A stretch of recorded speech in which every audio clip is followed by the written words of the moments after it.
Hello, everyone, and welcome to the Weekend Rewind, brought to you by Latino Sports Domination. I'm John Paul Salamanca. This is Edwin Molina, and here is your weekend in sports. In Chicago, the Bulls continue to climb up the ladder while the Knicks continue to descend it with a 109-90 Bulls win over the Knicks. Joakim Noah led the way for the Bulls with his fifth career triple-double with 13 points, 12 rebounds, and a career-high 14 assists. Meanwhile, in Toronto, the Raptors beat the Golden State Warriors in a 104-98 nail-biter, with the sensational DeMar DeRozan having another big game with 32 points for the Raptors. And in Phoenix, the Suns continue to surprise everybody with a 129-120 shootout win over the Atlanta Hawks. And the Suns put up 79 points in the first half, which is a NBA record for the season, I believe. And in San Antonio, the Spurs emerged for a Wild West shootout win over the Dallas Mavericks, 112-106, thanks to the returning Tony Parker, who put up 22 points and 7 assists. And that brings us to the Hurt Locker, where we discuss all the latest injuries and returns in the world of sports. And that brings us right to Tony Parker. Much needed, considering how wild the West is, especially so many good teams in the West. Obviously, the Spurs have been there for a while. They know what they're doing.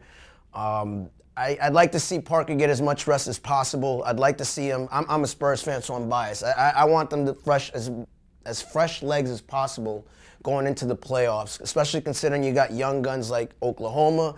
Man, Portland looks good. The best team that nobody's talking about Portland. I wish ESPN would stop talking about the Knicks and the Lakers when Portland is just playing lights out basketball. But these things coming up with Parker. But with this thing, can they, with Parker back in the equation now? You have a Finals MVP, I believe. Obviously, one of the all-time greats. Does this make the Spurs? Does it give them the advantage to go over the top here to get the #1 seed in the West? Can they beat Portland? Can they beat? I don't think it'd be even wise to go after the #1 pick. It'd be #1 pick. I apologize. The #1 seed in the playoffs.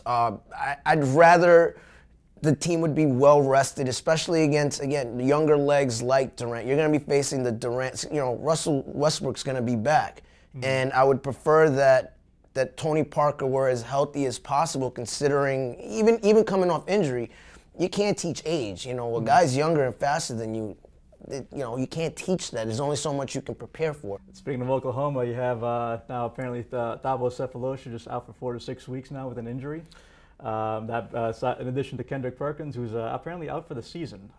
Now, at this point, I guess that brings us to the natural question. What does this mean for OKC? I don't know how to gauge this team yet with all these injuries. It's going to be a tough road. I think I feel bad for Durant because every time, everyone is constantly comparing Durant to LeBron. LeBron is in a situation where he has teammates that can help him out. It just seems with Durant that anytime he finally has a full team, something like this happens, whether it's Westbrook going down or Kendrick Perkins going down, Sefolosha's going down. And it's just becoming a thing where he's going through what LeBron went through in Cleveland. He's a one-man gang.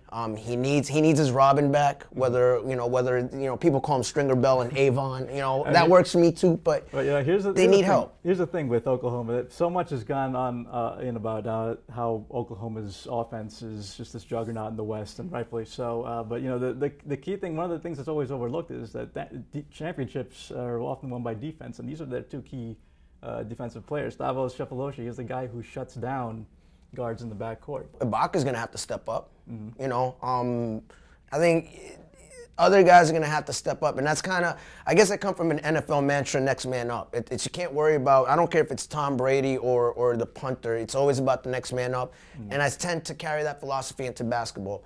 Ibaka's going to have to step up. As simple as that. Just like Durant had to step up with the scoring when Westbrook was down, where he was averaging these ungodly numbers. But there's going to be some wear and tear there, because to ask Ibaka to take that load on his back, you're talking over the 4 to 6 week span right before the playoffs.